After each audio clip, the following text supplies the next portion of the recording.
The phone call came on a Tuesday afternoon in late November, and it was my daughter-in-law's voice on the other end, bright and warm the way it always was when she wanted something. "We thought it would be lovely to have Christmas at the lake house this year," Sandra said. "The kids haven't seen it in so long. And you shouldn't be spending the holidays alone up there, Walter." I told her that sounded fine. I told her I'd start getting the place ready. What I didn't tell her was that I had already spoken to my lawyer 3 days earlier, and that the conversation had changed everything. But let me go back to the beginning, because none of this makes sense without it.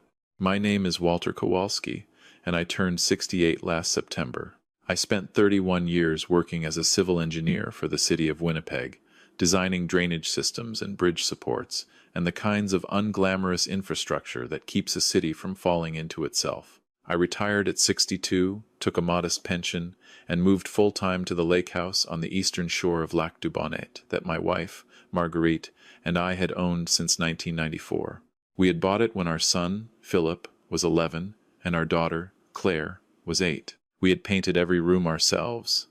We had replaced the dock 3 times. We had buried our old retriever, Pepper, under the Manitoba maple at the edge of the property in 2007, and Marguerite had cried harder than either of the children. Marguerite died 4 years ago. Pancreatic cancer. She was diagnosed in March and gone by October, 7 months from the first scan to the last breath, and I was with her for every one of them. I held her hand in that hospital room in Winnipeg, and I talked to her about the lake house, about the way the light looked on the water in early morning, about the loons we could hear from the bedroom window in summer. I told her I would keep the place exactly as she loved it. I meant it completely. After she was gone, I did keep the house. I spent my winters in Winnipeg, in the apartment I rented near the university, and my springs and summers and falls at the lake. I was not a lonely man. Exactly. I had 2 or 3 friends from my working years who called regularly. I had Claire, who lived in Calgary with her husband and their 2 daughters, and who phoned every Sunday without fail. And I had Philip. Philip was 41. He lived in Winnipeg with Sandra and their 3 boys.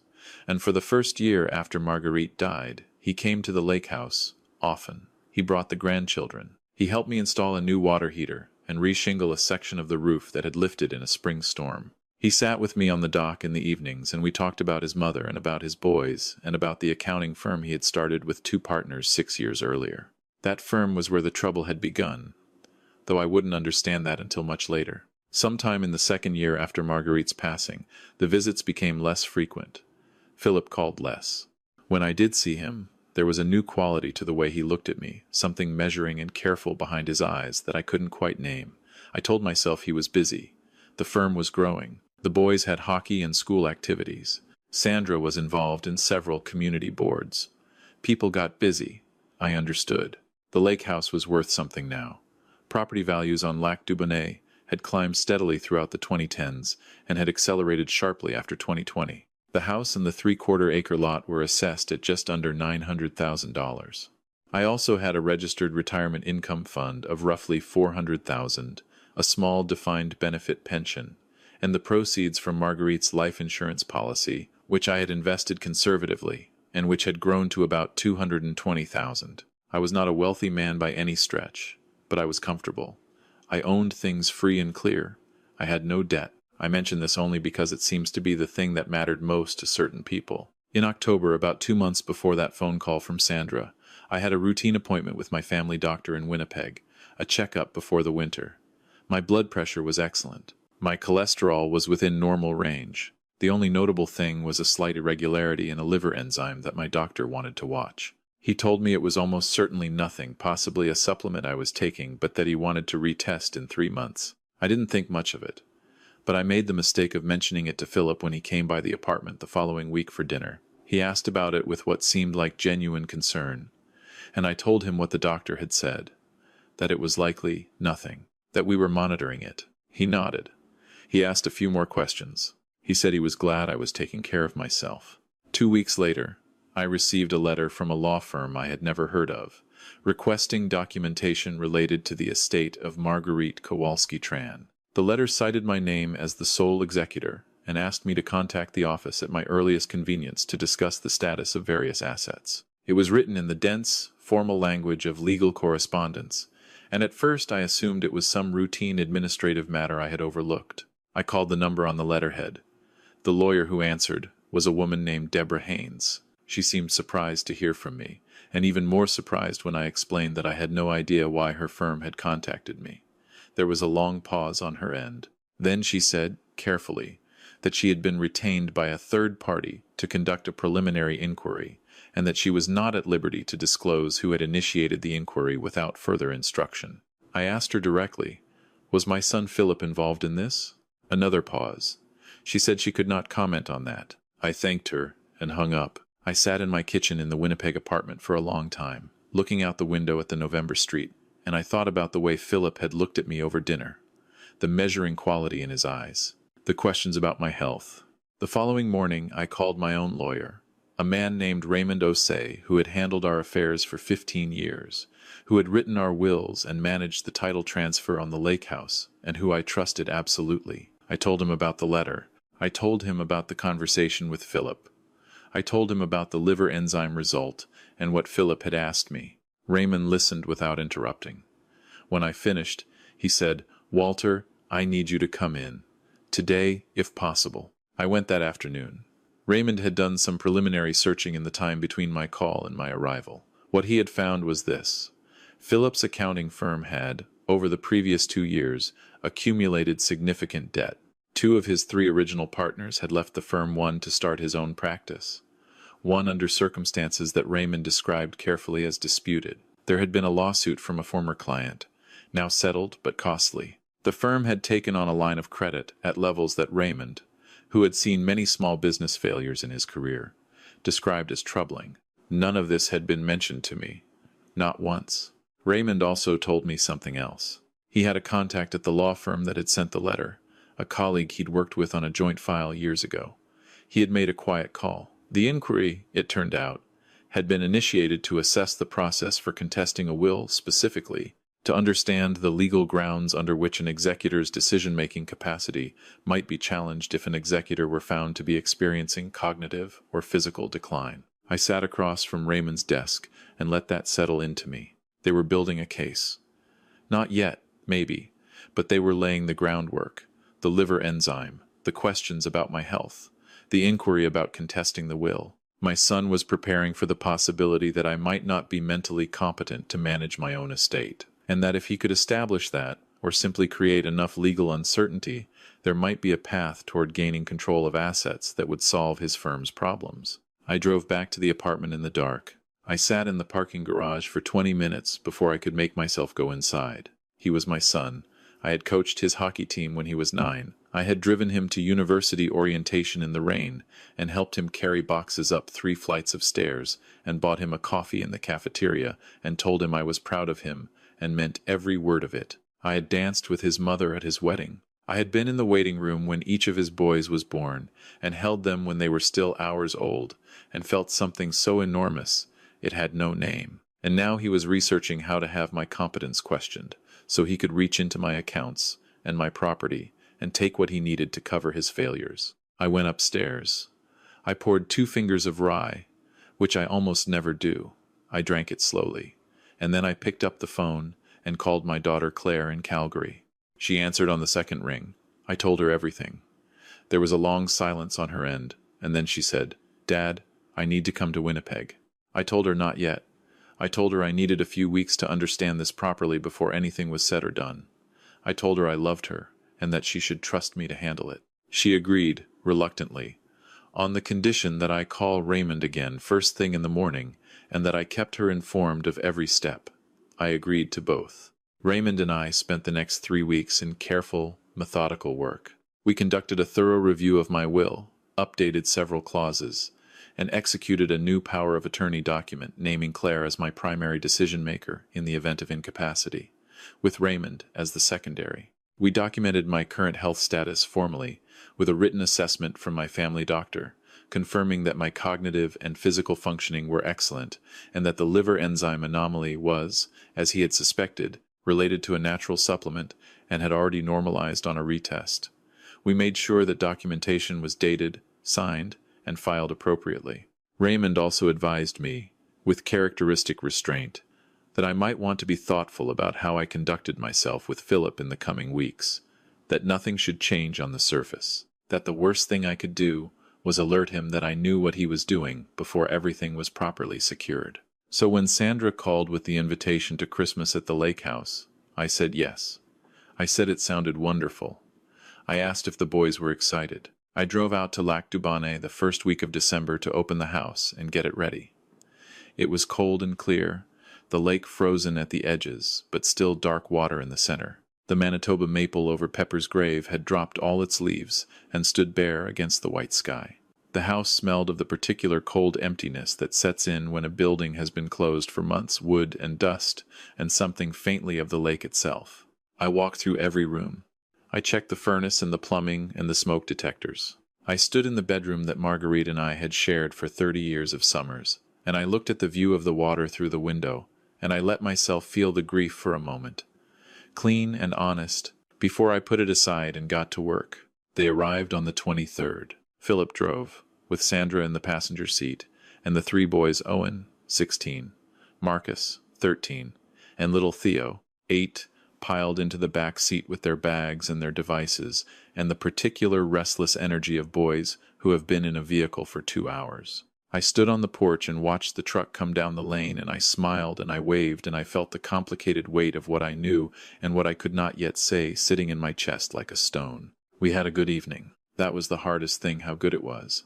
Owen helped me carry wood in from the stack by the shed. Marcus wanted to hear about the engineering work I'd done on the city's flood control systems, which surprised me and moved me in ways I didn't expect. Theo fell asleep on the couch before 9, and Philip carried him to bed and came back down and poured himself a beer.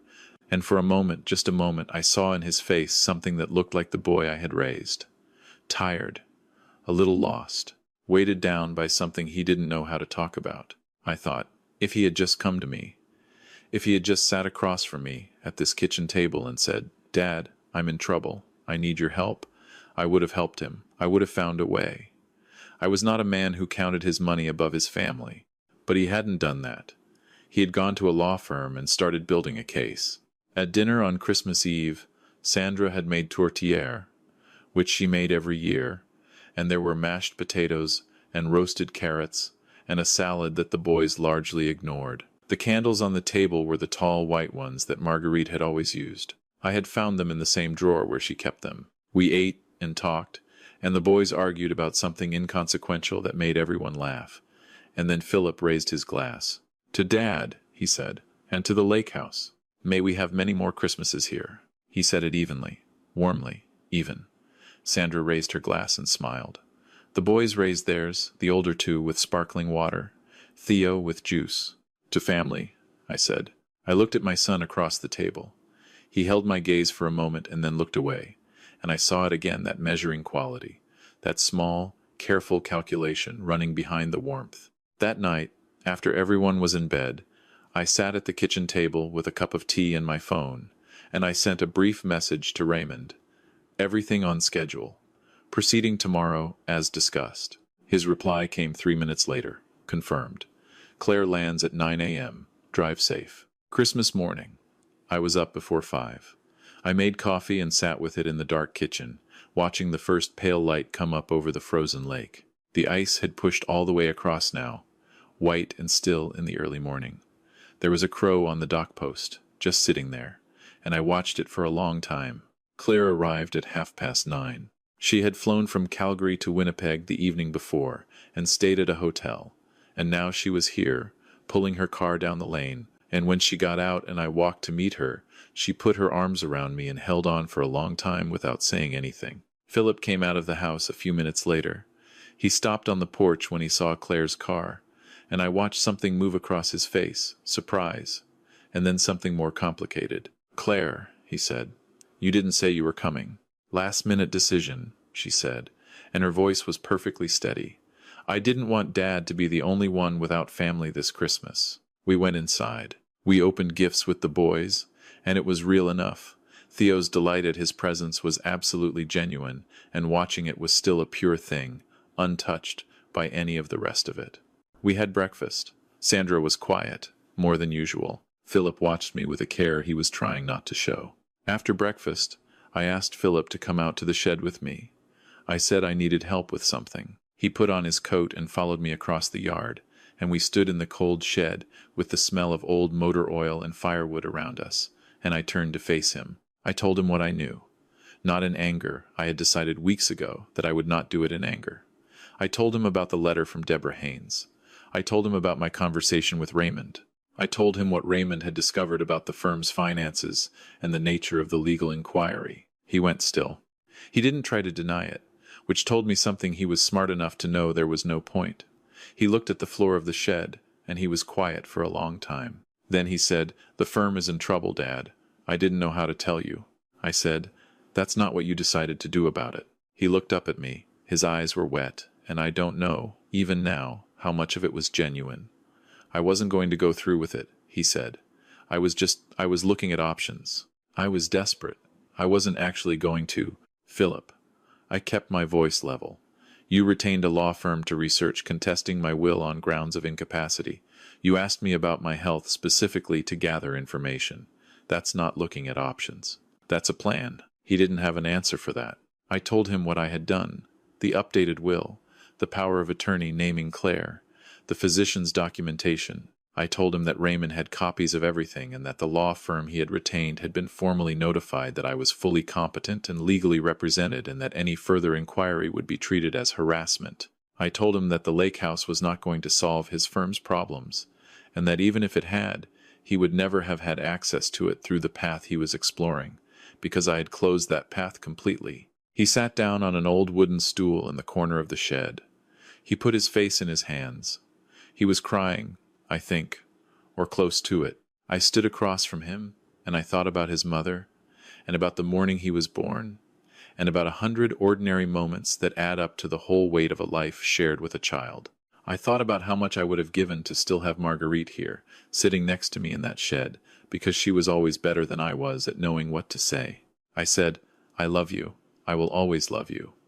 But what you were considering would have harmed me, and it would have destroyed what is left of this family, and I will not pretend it didn't happen." I told him that if he wanted help with the firm, real help, honest and direct, a conversation about what he could do, and what I was willing to consider that conversation, was available to him. But it would happen on different terms. Clean terms. No lawyers researching my cognitive decline. No letters to law firms I'd never heard of. A son asking his father for help, plainly and directly, the way it should have been from the beginning. He nodded. He didn't say anything for a long time. We went back inside separately. Claire met my eyes when I came through the door, and I gave her a small nod, and she looked down at her coffee and released a breath. The rest of Christmas Day was strange and quiet in the way that days are when something true has been said out loud and cannot be unsaid. The boys played outside on the ice near the shore, and Sandra was subdued in a way that made me think she had known more than she had let on, though I didn't pursue that. We had dinner. We cleaned up together. The candles burned down. In the evening, Claire and I sat on the porch in our coats with mugs of tea, watching the last light fade over the lake. The crow was gone. The ice was blue-gray in the dusk.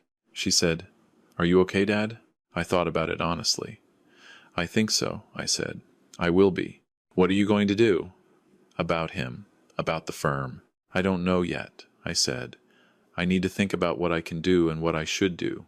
They're not always the same thing." She put her hand over mine, and we sat there for a while without speaking, the way you can with people you have known your whole life. Philip and Sandra left on the 26th with the boys. The goodbye was awkward and real, and there was nothing tidy about it. He hugged me at the car, and I hugged him back, and we held on for a moment longer than usual, and I don't know what it meant entirely, but it was not nothing. Claire stayed an extra night. We talked until late, about her mother and about the years ahead, and about the lake house and what we wanted to do with it someday. She told me she was grateful I had handled it the way I had, not with lawyers and restraining orders and public confrontation, but directly, between us, within the family. I told her I wasn't sure it was the right choice, that I still wasn't sure, but it was the one I had made. She flew back to Calgary the next morning. I drove her to the Winnipeg airport, and we said goodbye at the departures door, and she turned back once and waved, and I stood there until I couldn't see her anymore. 3 months later, Philip came to see me at the apartment. He came alone, without Sandra, And he sat across the kitchen table, and he told me the full truth about the firm for the first time. How much the debt was, how it had accumulated, the decisions he wasn't proud of. He was honest in a way he hadn't been in years, maybe ever, and I listened without interrupting. I told him I would not give him money to cover what had already been lost. That was gone, and no amount of my savings would change that. But I told him I would pay for a consultation with a financial restructuring firm I knew through old professional contacts, and that I would co-sign a personal reference letter for him if he pursued new employment while winding down the practice. It wasn't rescue. It was a handhold. The climb out was going to be his. He accepted it. He said thank you, and he meant it. And the quality of that thank you was different from anything I had heard from him in a long time, without the brightness of someone who wants something, without calculation. Just his voice, tired and grateful, and I could hear in it something I recognized. The boy he had been, and the man he was still trying to figure out how to be. I still live at the lake house. I spend my winters in Winnipeg and my summers on the water, the way Marguerite and I always planned. The Manitoba maple is still there. The dock is holding. The loons came back in May, same as every year. I think about the Christmas that just passed often, but not with bitterness. I think about the choices that were made, the ones I made, the ones Philip made, the ones neither of us would ever fully undo. I think about how easy it is, when you are in financial trouble, to begin to see the people around you as resources rather than as people. How that happens gradually, in small rationalizations, until the distance between a person and what they are doing feels smaller than it actually is. I think about how the opposite is also true, how easy it is, when you have been hurt, to respond with a scorched earth completeness that leaves nothing standing, to use the legal tools available to you as weapons rather than protections. I had those tools. I had every right to use them that way. I chose not to. I am not certain I was right to do so, but I am certain it was a choice, and that the choice mattered, and that it came from somewhere other than pride or anger or the desire to win. If you are reading this as a parent, or if you are the adult child of an aging parent, I want to say one thing plainly, because I think it needs to be said. The assets your parent has accumulated are not an advance on your inheritance. They are the result of a life of work and sacrifice and planning that was done, most of the time, long before you were old enough to understand what it cost. They belong to that person until that person is gone, and what happens to them after that is a gift, not an entitlement. If your family is struggling, ask for help. Say the real words. Sit at the table and tell the truth. That conversation is hard and humbling, and it is the only one that keeps a family intact. The other path, the quiet research, the measured calculations, the groundwork laid while someone sleeps in the next room, that path does not end where you think it will. And once you have walked it, even a little, something changes that does not easily change back. I know this because I watched it happen in my son's eyes. And I know it because I watched it change, slowly, when the truth came out, and the measuring stopped, and there was nothing left between us but what was real. That is enough. It has to be.